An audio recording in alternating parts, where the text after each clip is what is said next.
Singapore. I'm in Shanghai. And I'm in Edinburgh. And now we're all separated.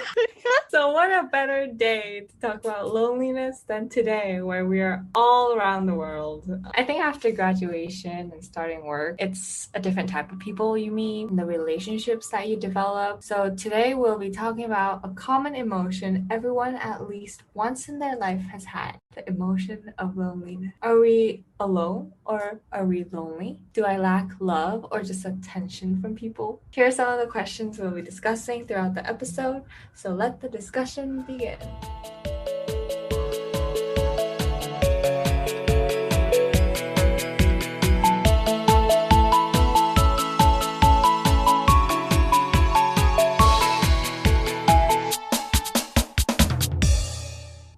What a lovely introduction, Han. Thank you for that intro. But let's just start off going around and ask ourselves, what stages of loneliness are we in right now? Cindy, do you want to begin? Sure. I would say my stage of loneliness is listening to sad songs alone in my room.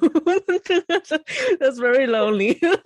Yeah. Lonely, I'm so lonely. Yeah. Why? Because recently Angela has just left Shanghai, which means that I'm alone in the city. And now I think, it's been like 2 weeks, so I'm okay. But when Angela just left, that the following 3 days, it just suddenly hit me that I'm alone in the city. I don't have anyone to just contact at any minute to arrange, like a meeting or meet up. It was kind of hard to come around with this fact, to the point where I've just started to divert all my attention from what used to be on Angela and my other friends who also have left. The time I would spend on that, I diverted that attention and love to my fellow colleagues. So funny thing was, on the weekends, I would start bothering them too, whereas before I wouldn't. So I think that is a symptom of me being lonely and trying to cope with a change that happened around me. So yes, that is my lonely state. What about you guys? I think my loneliness stage has kind of matured because as soon as I left Shanghai after graduating to work in Singapore, I have missed you guys and it's been hard. Just kidding.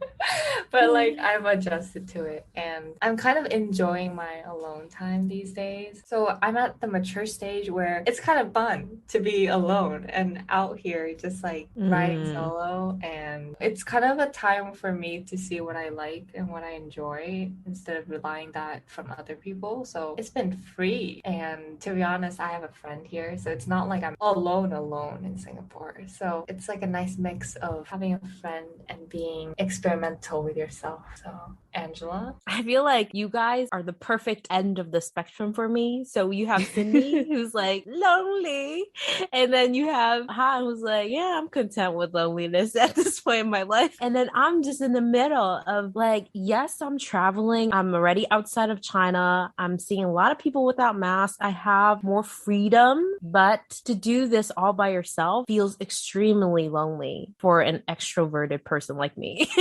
Who thrives on companionship. I need someone to give me energy.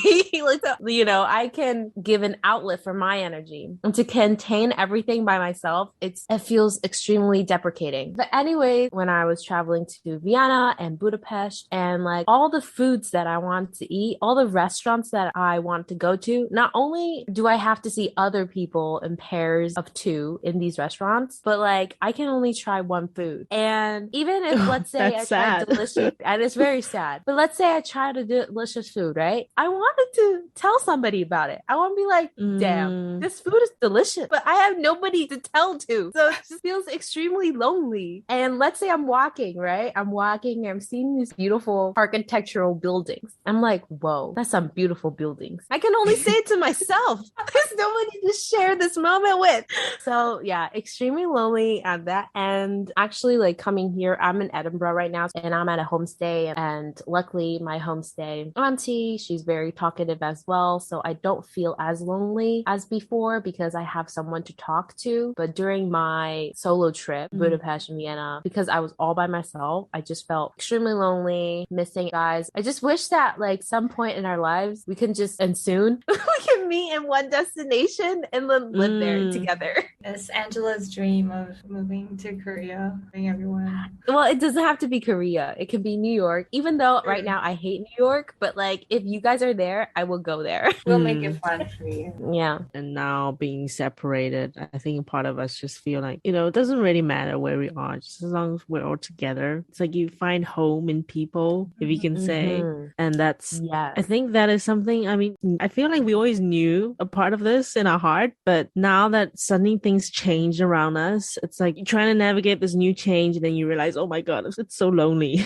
You have to deal with this all on your own. I really like what you said, deja vu moment. Like 2 days when I stayed here, me and my homestay auntie was talking about it, and she was like, yeah, it's the people that make where you live fun and makes it like a home. And I could definitely agree with her. Even now, thinking about going to Portugal by myself, because the plan is for me to go to Portugal to really settle there. I only know my boss is there, but I don't know anybody else. In my head, it's like, yeah, I'm going there and I want to go there, but part of me is just like, oh, well, I really like it there. And if it really is the case that people makes it home, every country that I'm going to, I will feel this loneliness unless there is somebody I know in that country. I mean, hearing that, it's like, it sounds so depressing, but that has led me to think about this might be the reason why people actually look for partners. Because I have to be honest, ever since Angela left, I'm like, oh my God, like, I mean, it's great. Like, I always, very supportive, of course, if any friend of mine wants to go somewhere to explore somewhere new, wants to go on a new adventure, of course you can be supportive, but I feel like a part of you want them to stay. You just want like things to slow down. It's always great when the change is on you, it's not those around you. And it's at that point where you feel like maybe that's why people look for partners, so that as a partner, you're in a relationship, both of you really care about each other, to the point where if ever I make a decision, or if he makes a decision, or they make a decision, depending on your preference, it's like you would always try and find a way around it,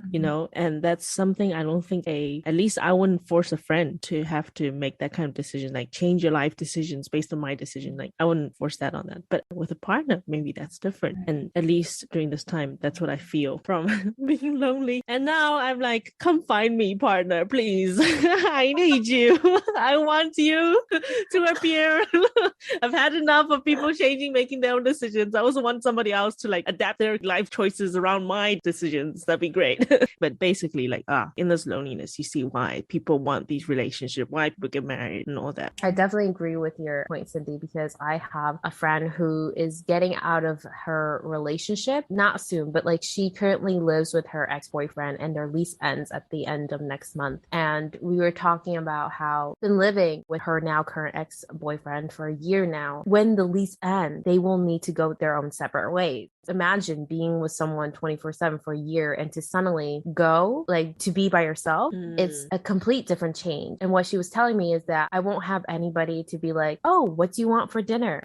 Picking me up from work. And that's the thing. With a partner, you can do that. I'm scared. Can you come pick me up? And they'll have to oblige because he's your boyfriend. She's like, these perks, I guess, or benefits of having a partner, they'll be all gone. And that will feel extremely lonely. And she said it feels like you're on your own. You are completely on your own in every single aspect and decisions that you have to make without having another person to go along the ride with you or share some of the burden with you. And again, like you can share your burdens to your friends, but like if they're far away, like what can they do but to listen, Basically, you are there by yourself. And sidetrack, I opened Bumble Friends and then I had to turn it off because yes, I feel lonely, but the other half of it is you open Bumble Friends, right? You have to start initiating and start making conversation. And that's also just very energy sucking.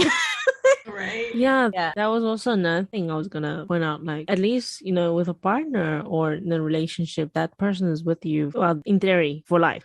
But like me adapting now without Angela in the city, without other friends in the city, it's like you have to create new relationships. You have to go and start over again. And sure, like that has happened to me, throughout life. We always have to make new friends. But part of you just not ready for it. You're like, oh, why do I have to do this again? just the stage right now where you're moving from saying goodbye to someone and then starting fresh. It's just this moment you feel really, really lonely in between. Yeah. Really difficult. I was thinking, felt like I never seriously like thought about it. To be honest, I feel like I'm still young for love. I feel like partner is like a commitment and it feels I need to put out my time for you and you need to put out your time for me. But I don't know. After thinking about it, sometimes I'm like, do I actually feel lonely or like, do I actually want attention or do I want like emotion of love, you know? Mhm. I think that still confuses me. So if I meet a new person, is this a feeling of friendship or is this a feeling of attraction that I'm getting? So I'm still like confused about distinguishing these two.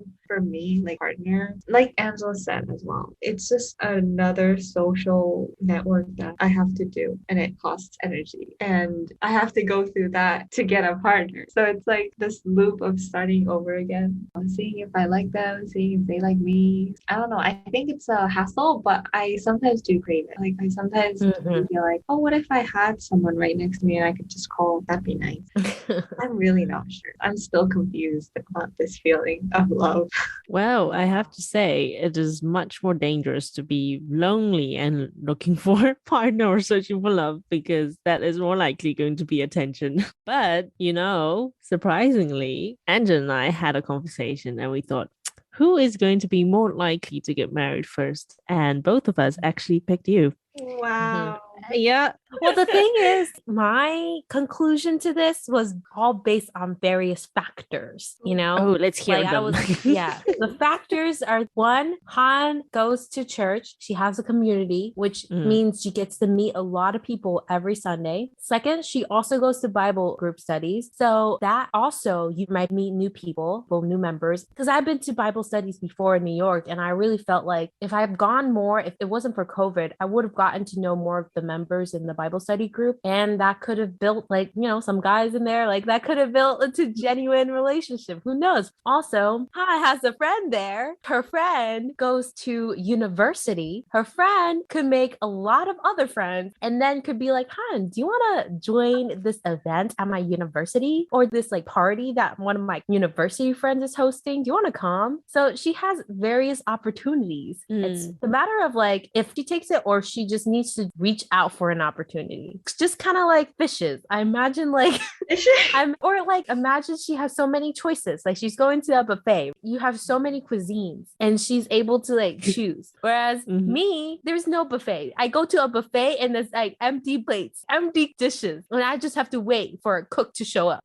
What is this now?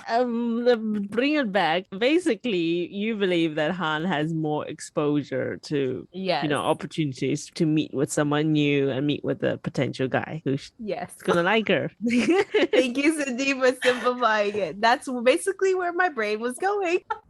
To actually answer some of Angela's factors, I think it really depends on the chance. I mean, having the exposure might increase the chance, but it really matters if I take it or not, or if I see it or not, because I might be just oblivious and just not recognize what people are doing. Maybe. Well, then how about you? Well, who do you think will get married first? So I thought, okay, I can't pinpoint like who's gonna go first and who's gonna go second, but I can see how you guys would meet a person. So I'll start off with Angela. I can see you meet your partner through a friend. So you would build this relationship through friendship first, and then you would recognize that you have another feeling for him. And then you'd be like, oh my God, I'm in love. He's in love. We're in love. We're getting married.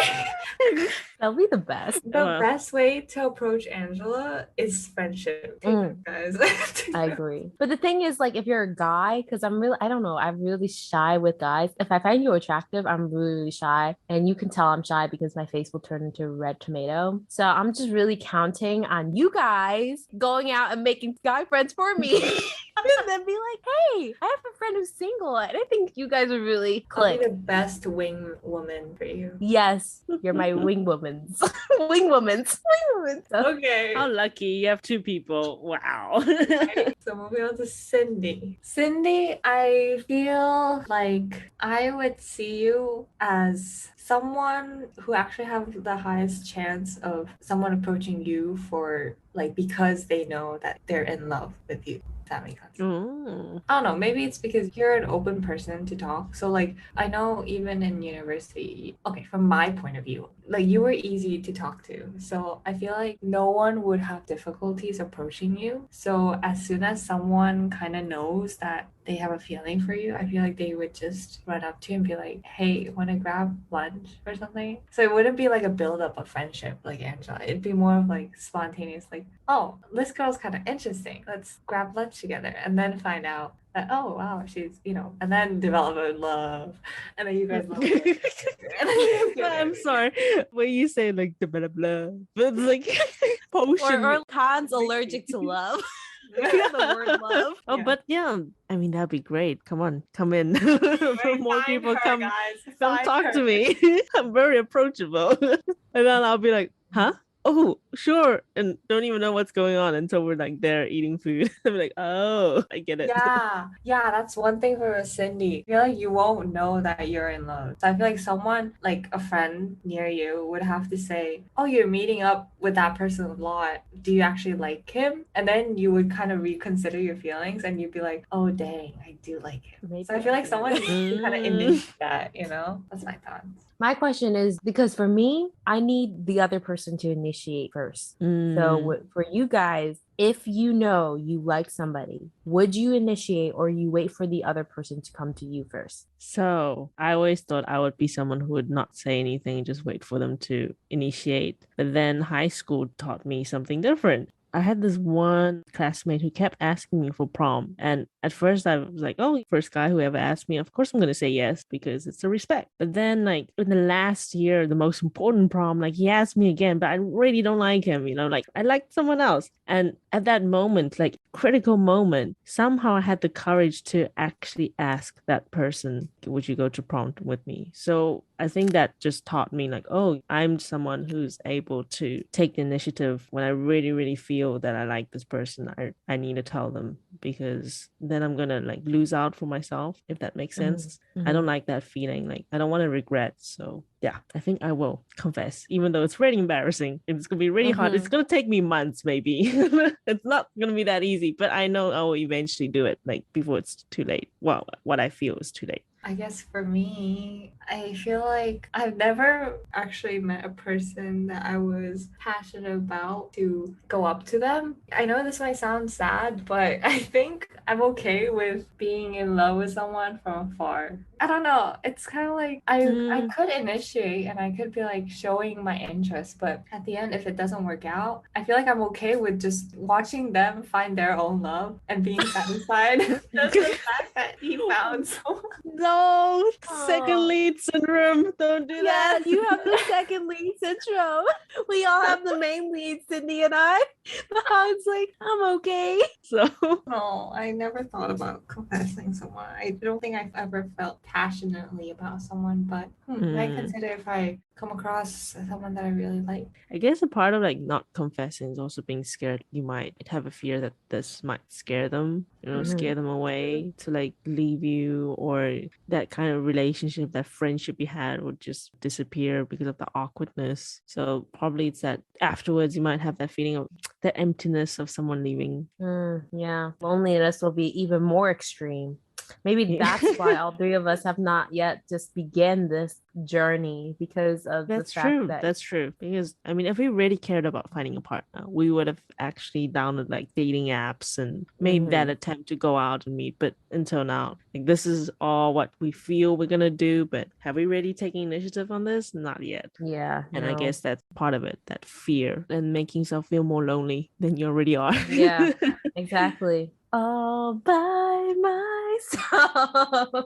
I guess in general, it's just loneliness is something that we constantly need to face, but at the same time, we're not prepared for. And in my case, at least, I really just don't like that feeling of like people are able to move on, but you can't, even though you're really used to this whole changing, because life change always happens. But it's moments like this that I sometimes have that feeling where I just don't know how to deal with it. And that's the loneliness I can't handle. And so the loneliness that I gonna handle, it's related to love, finding like a partner. You invested so much time and everything. And then suddenly, if one is to break up due to various reasons, that is also like an extreme loneliness. Someone you spend time with 24/7 and suddenly poof out of your life. Thankfully, I haven't experienced this, but I also relate this to a really good friendship. Right now, I have a friend that's in Singapore, so I'm not completely alone.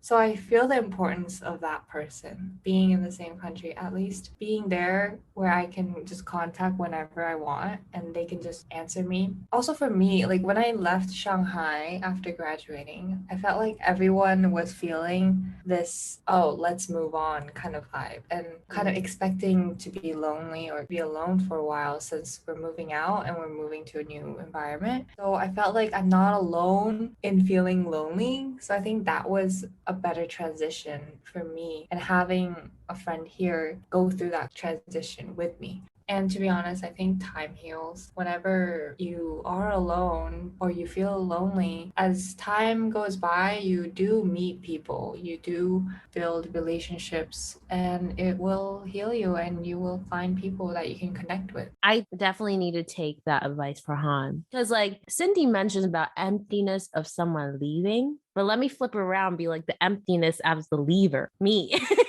I think leaving a place that you build a friendship with, you feel comfortable. And that I feel like comfortability is built through time. And I spent 2 years in Shanghai to build that comfortability, to build my comfortable bird nest. And to leave is just half exciting and half just terrifying. So that balance between terrifying and exciting, somewhere in between, is a big circle of the feeling of emptiness. So I feel like with these two emotions conflicting with each other constantly, the emptiness grows bigger unless some other factor comes in and decreases that gap. Okay, so to recap today's episode, we talked a bunch about this feeling of loneliness that we are adapting to at various stages in our life. And we also took a mini dive on the idea of having a partner and how that relates to feeling loneliness or to erase the feeling of loneliness. And hopefully, this episode will shine some light on those who are also feeling the same way as we do. Because in various stages of your life, this feeling of loneliness, I believe, can come and go. This episode is to say that it's okay to feel loneliness and that loneliness may go with time.